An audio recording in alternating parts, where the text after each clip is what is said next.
Hi friends, welcome back to our channel. ಇವತ್ತಿನ recipe ಬಂದು ಬಿಸಿಬೇಳೆ ಬಾತ್ ಮಾಡೋದು ಹೇಗೆ ನೋಡಿ ಫ್ರೆಂಡ್ಸ್. ಒಂದು ಕುಕ್ಕರ್ಗೆ ಎಣ್ಣೆ ಹಾಕ್ಕೊಂಡು ತುಪ್ಪನೂ ಹಾಕ್ಕೊಳ್ಳಿ. ಅವೆರಡು ಬಿಸಿ ಆಗಬೇಕು. ಎಣ್ಣೆ ತುಪ್ಪ ಮತ್ತು ಅವೆರಡು ಬಿಸಿ ಆದಮೇಲೆ ಸ್ವಲ್ಪ ಇಂಗು, ಸಾಸಿವೆ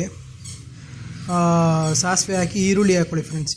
ಈರುಳ್ಳಿ ಎಲ್ಲ ಚೆನ್ನಾಗಿ ಒಂದು ಸ್ವಲ್ಪ ಫ್ರೈ ಆಗಲಿ. ಈರುಳ್ಳಿ ಫ್ರೈ ಆಗಬೇಕು. ಅದಕ್ಕೆ ಕರಿಬೇವು ಸೊಪ್ಪು ಹಾಕ್ಕೊಳ್ಳಿ. ಆಮೇಲೆ ಟೊಮೊಟೊ ಹಾಕ್ಕೊಳ್ಳಿ. ಈಗ ಫ್ರೈ ಆಗಿದೆ ಈರುಳ್ಳಿ ನೋಡಿ. ಫ್ರೈ ಆದಮೇಲೆ ಟೊಮೊಟೊ ಹಾಕ್ಕೊಳ್ಳಿ. ಟೊಮೊಟೊನೂ ಚೆನ್ನಾಗಿ ಫ್ರೈ ಆಗಬೇಕು. ಈ ಥರ ಫ್ರೈ ಮಾಡಿ. ಟೊಮೊಟೊ ಸ್ವಲ್ಪ ಸಿಪ್ಪೆ ಎಲ್ಲ ಬಿಡಲಿ. ಚೆನ್ನಾಗಿ ಫ್ರೈ ಆದಷ್ಟು ಚೆನ್ನಾಗಿರುತ್ತೆ. ಆವಾಗ ಜಾಸ್ತಿ ಹೊತ್ತಿಡ್ಬೋದು. ತರಕಾರಿ ಹಾಕ್ಕೊಳ್ಳಿ ಫ್ರೆಂಡ್ಸ್. ಈಗ ನಾನು ಗೆಡ್ಡೆಕೋಸು, ಕ್ಯಾರೆಟು, ಬೀನ್ಸ್ ತೊಗೊಂಡಿದ್ದೀನಿ. ನೀವು ಇನ್ನೂ ಬೀಟ್ರೋಟು, ಆಲೂಗೆಡ್ಡೆ ಬೇಕಾದಷ್ಟು ಹಾಕ್ಕೋಬೋದು ತರಕಾರಿ. ತರಕಾರಿನೂ ಎಲ್ಲ ಒಂದ್ಸಲಿ ಮಿಕ್ಸ್ ಮಾಡಿ ತರಕಾರಿನೂ ಜೊತೆಗೆ ಸೇರಿ.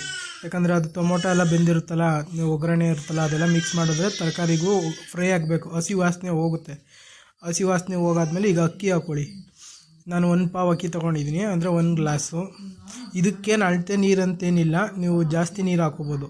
ಜಾಸ್ತಿ ನೀರು ಹಾಕಿದಷ್ಟು ಅದು ಬಿಸಿಬೇಳೆ ಭಾತ್ ತೆಳಗೆ ಇರುತ್ತಲ್ಲ. ಇದು ಬೇಯಿಸಿಟ್ಟಿರೋ ಬೇಳೆ.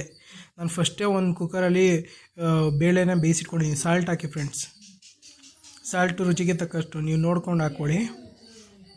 ಆಮೇಲೆ ಬಿಸಿಬೇಳೆ ಭಾತ್ ಪೌಡ್ರು ನೀವು ಮನೇಲಾರು ಮಾಡ್ಕೋತೀನಿ ಅಂದರೆ ಮಾಡ್ಕೋಬೋದು. ಇಲ್ಲ MTR ಬಿಸಿಬೇಳೆ ಭಾತ್ ಪೌಡ್ರು ಸಿಗುತ್ತೆ, ಅದು ಹಾಕಿ ಚೆನ್ನಾಗಿ ಮಿಕ್ಸ್ ಮಾಡಿ. ನೀರು ಹಾಕಿ. ಈಗ ನೀರು ನಿಮ್ಗೆ ಎಷ್ಟು ಬೇಕೋ ಅಷ್ಟು ಹಾಕ್ಕೊಳ್ಳಿ. ಚೆನ್ನಾಗಿ ಮಿಕ್ಸ್ ಮಾಡಿಬಿಡಿ.